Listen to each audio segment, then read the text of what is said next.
안녕하세요. 즐거운 라디오입니다. 오늘도 제 방송을 들어주셔서 진심으로 감사드립니다. 바쁘시겠지만 좋아요, 알람, 구독 한 번씩 꼭 설정 부탁드립니다. 저에게 정말 큰 힘이 됩니다.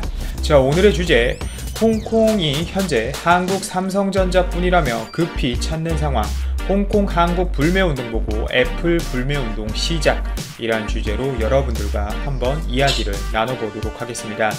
단지 애플이 앱 하나를 삭제함으로써 홍콩에서 퇴출 위기에 있습니다. 당장 오늘부터 홍콩에서 일사불란하게 애플 제품에 대한 보이콧 및 대규모 불매운동을 시작하려는 조짐을 보이고 있는데요. 이로 인해 애플은 충격에 휩싸였습니다. 최근 들어 홍콩이 중국과 대립 중인 범죄인 인도 법안 반대와 관련한 홍콩 시위는 세계적으로 이슈가 되고 있고, 날이 갈수록 더욱 그 시위는 강력해지고 있습니다. 실제 시위와 관련해서 실탄 발사가 있었고 10대 소년이 부상을 당할 만큼 분위기가 좋지 않은데요. 그런데 애플의 위기는 바로 여기서부터 시작됩니다.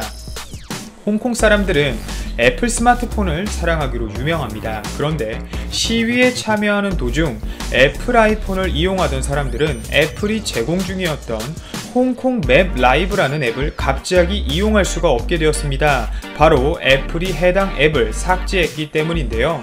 실제 홍콩 맵 라이브는 홍콩 시민 및 시위자들에게 많은 사랑을 받고 있던 앱이었습니다. 특히 해당 앱을 사용하면 홍콩 시민 및 시위자들은 인터넷상에 올라오는 정보를 모아서 경찰의 위치라든지 경찰이 실제로 최루탄을 사용하는지 등 위험 요인뿐만 아니라 시위대의 거점 그리고 집합 장소 등을 굉장히 편리하게 알려주는 앱이었기에 홍콩 사람들에게 있어서 당장 없어서는 안 될 필수적인 앱이었습니다. 그러나 실제 앱이 사라지자 홍콩 시민들은 시위에 참여 후 발을 동동 구를 수밖에 없었는데요. 앱이 삭제된 이유가 현재 굉장히 중요합니다. 왜냐하면 바로 애플에 대한 중국의 압박 때문입니다. 하지만 애플은 모두가 이렇게 알고 있는 사실과는 다르게 조금은 다른 이유를 발표합니다.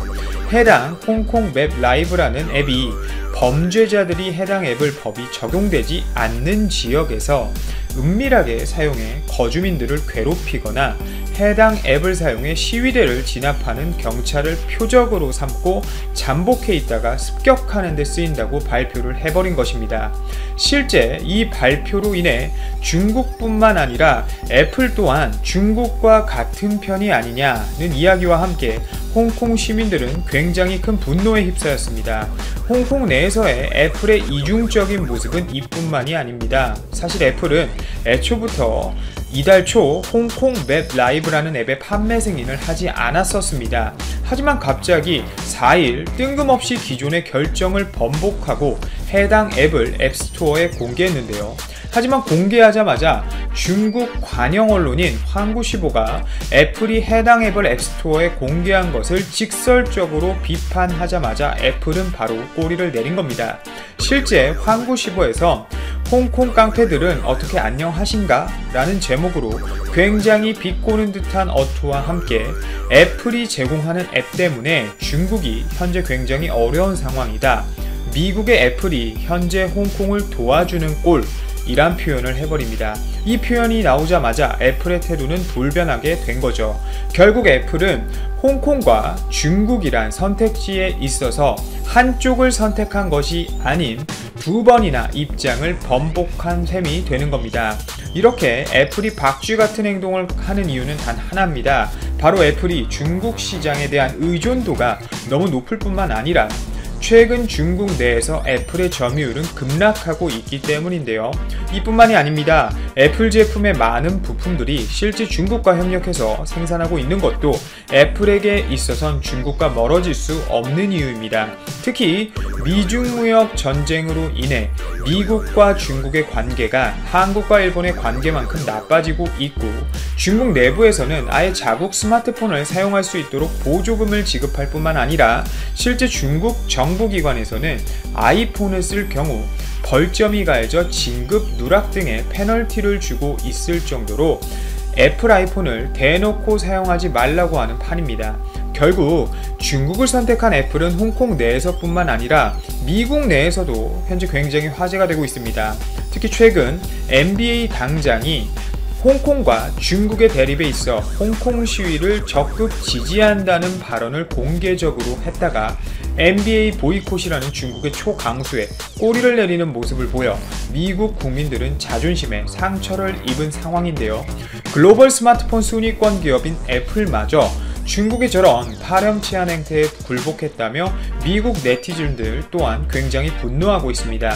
즉, 미국을 대표하는 기업으로서 미국이 추구하는 자유 그리고 인권을 추구하는 회사가 아닌 오직 이익 추구만을 위해 중국의 검열과 압박에 넘어갔다는 것이죠. 실제 공화당의 조시알리 상원 의원은 도대체 애플을 경영하는 사람은 실제로 누구입니까? 팀 쿡인가? 아니면 중국의 베이징인가? 라는 말을 직설적으로 꺼냈습니다. 이뿐만이 아닙니다. 미국의 방송 매체에서도 미국의 자존심인 애플과 NBA가 중국의 시장에 모두 굴복했다. 정신적인 패배다. 라는 보도까지 하고 있습니다. 특히 이번 홍콩 네티즌들의 애플 불매운동 시작은 삼성전자에게 있어서는 엄청난 호재가 될 수 있습니다. 사실상 중국과 상상할 수 없을 정도로 골이 깊어진 가운데 홍콩이 글로벌 스마트폰 제조업체인 중국의 화웨이, 오포, 샤오미 및 비보 등의 제품을 홍콩 사람들이 쓸 일은 사실상 없다고 보시면 되거든요. 홍콩 사람들은 그나마 다행이라는 상황입니다. 애플과 경쟁할 수 있는 혹은 좀 더 나은 스마트폰을 한국의 삼성전자가 제조하고 있기 때문인데요.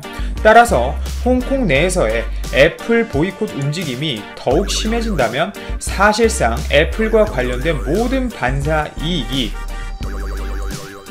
대부분 삼성전자의 갤럭시 시리즈로 올 수 있는 상황입니다.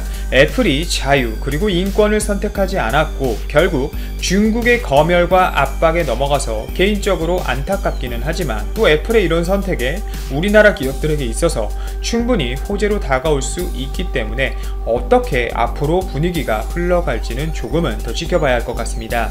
다음으론 삼성전자가 또 13조 원이라는 어마어마한 금액을 퀀텀 올레드에 투자하기로 결정했습니다. 결국 또 삼성이 시장을 리딩하기 위한 통 큰 투자로 보이는데요. 시기상 가장 적절하다는 평이 대부분입니다. 최근 미중 무역 전쟁과 세계 경제 성장률 저하 및 TV 기술의 발달 및 교체 주기의 증가라는 큼지막한 문제점들이 있고 또 최근 중국 정부가 밀어주는 중국 BOE라는 업체의 10.5세대 초대형 저가 LCD가 사실상 대형 LCD 시장을 장악하고 있는 상황입니다. 특히 이렇다 할 만한 신기술이 나오지 않고 있고 단지 저가 패널만이 즐비하고 있는 문제 때문인데요. 이런 문제 때문에 중국 또한 기술 개발에 난항을 겪고 있습니다. 특히 중국 같은 경우는 LCD 업체들이 잘 나가고 있는 것 같지만 실상은 그렇지 않습니다.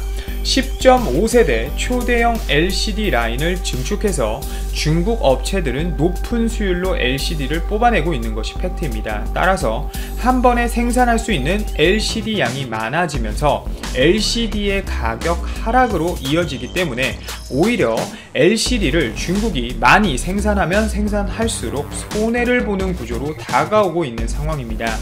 삼성 같은 경우는 미리 이런 상황을 예상하고 LCD 패널 시장에서 일찌감치 손을 뗐었었는데요. 실제 LCD를 미친듯이 뽑아내던 중국 업체들도 더 이상 버틸 수 없는 상황까지 오게 돼버린 거죠.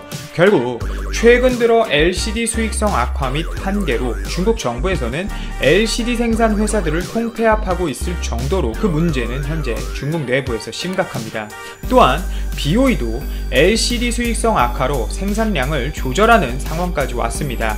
결국 디스플레이 업체들의 가장 큰 고민은 바로 중국이었습니다. 그런데 트렌드를 리딩하는 회사는 오히려 한국 업체들이었고 삼성은 중국의 LCD 수익성 악화 및 OLED로 현재 어려운 상황과 실제 소비자들을 리딩하는 업체들은 삼성과 LG였다는 점에 현재 주목을 한 것이죠. 또한 중국 같은 경우는 OLED 생산으로 한국을 바짝 쫓기 위해 많은 금액을 투자했지만 실제 중소형 OLED 패널조차 수율이 좋지 않아 중국 업체들로부터 외면을 당하고 있기에 대형 OLED 패널의 수율은 말하지 않아도 뻔한 상황입니다.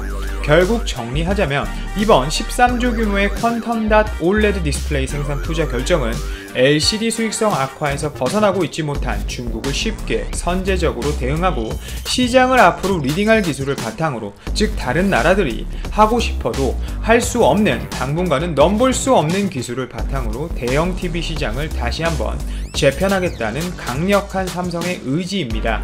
천문학적인 금액이 투입되는데 연구 개발을 통해 뛰어난 기술력을 바탕으로 고부가가치 제품을 생산해 다시 한번 대한민국이 디스플레이 강국으로 점프하길 바라며 이만 방송을 마치도록 하겠습니다. 감사합니다.